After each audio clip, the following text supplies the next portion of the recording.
नमस्कार, स्वागत है आपका एक बार फिर से हमारे इस खास कार्यक्रम में जो आधारित है गपशप, कानाफूसी और चर्चा पर। तो कई सारी रोचक खबरें हैं। चलिए शुरू करते हैं पावर सेंटर।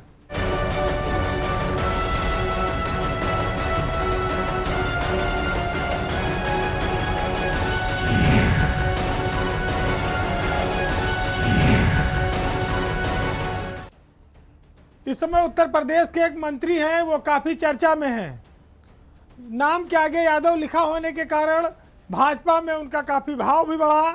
उनको 2 बार से लगातार मंत्री बनाया जा रहा है, ये सोचकर कि कुछ यादव वोट वो भाजपा को दिला देंगे।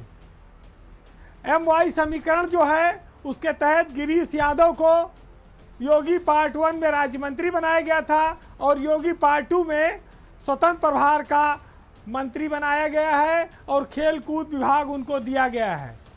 लेकिन वो अपने कामकाज के बजाय पत्रकारों से उलझने को लेकर इन दिनों काफ़ी चर्चा में है और चर्चा में ये तक है कि मैं तुमको ठीक कर दूंगा, तुमको सबक सिखा दूंगा।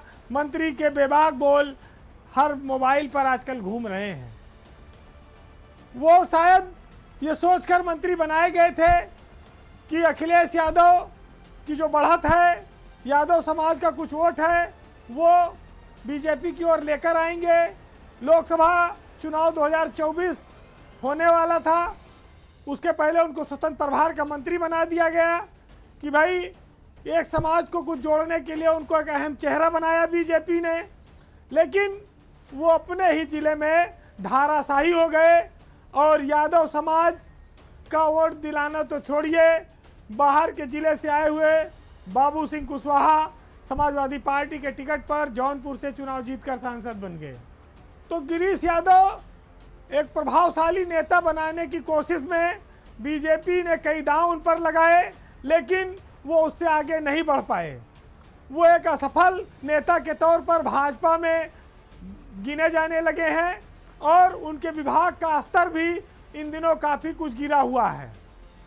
यादव समाज को भले न जोड़ पाएं, लेकिन विभाग के अंदर तिकड़मबाजी और जोड़ तोड़ में वो माहिर हैं, इसमें भी कोई शक नहीं है। उसके पहले जौनपुर में जो प्रेस कॉन्फ्रेंस हुई और मीडिया के साथ मंत्री की धमकेबाजी चली, वो भी एक अपने आप में विचित्र घटना थी।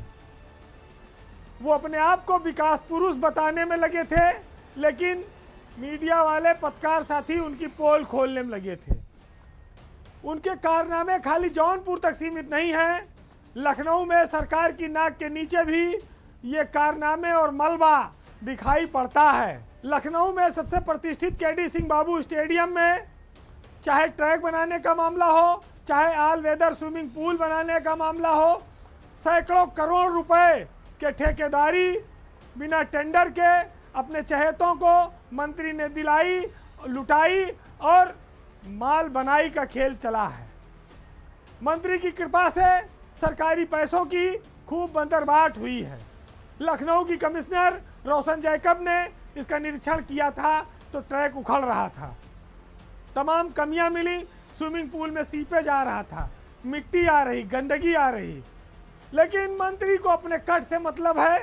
कट पिट के रुपया जब पहुंचता है काम के लिए तो ठेकेदार, इंजीनियर ये सब भी निपटा के उसको मतलब काट कूट के गणेरिया की लाठी कर देते हैं। वही हाल सरकारी धन का है। यूपी RNN ने 25 करोड़ रुपए की लागत से KD सिंह बाबू स्टेडियम में ऑल वेदर स्विमिंग पूल बनवाया, लेकिन टेंडर नहीं हुआ। चहेतों को उपकृत कर दिया गया बिना टेंडर के DCU पैटर्न पे। शोर मचा, दिखावे के लिए एक विभागीय जांच कमेटी बना दी गई जिसका कोई परिणाम आने वाला नहीं है, क्योंकि जब मंत्री से लेके ठेकेदार, इंजीनियर हर कोई लाभान्वित होगा तो स्वाभाविक है कि किसी भ्रष्टाचार की, चाहे कमिश्नर FIR के निर्देश दें, चाहे जितना लिखा पढ़ी करें, लेकिन जब सब मिली भगत है तो जांच के नाम पर चीज़ों को ठंडे बस्ते में डाल दिया जाता है, मिट्टी डाल दी जाती है कि जिससे लोग समय के साथ इन चीज़ों को भूल जाएं। तो गिरीश यादव का जो विभाग है वो खाली अपने खेलों की वजह से चर्चा में नहीं है कि इनके खिलाड़ी मेडल लाएंगे। यहाँ पर मंत्री से लेके इंजीनियर और ठेकेदार भी भ्रष्टाचार में मेडल लाने की लगातार कोशिश कर रहे हैं। तो ये सबसे बड़ी बात है कि एक मंत्री खाए और गुर्राए, ये दोनों स्थिति नहीं चलनी चाहिए। लोकतंत्र में जो सरकार भ्रष्टाचार पर जीरो टॉलरेंस की बात करती है, उसके लोग अगर खाकर गुर्राएंगे तो फिर ऐसी ही स्थितियों का उनको सामना करना पड़ेगा।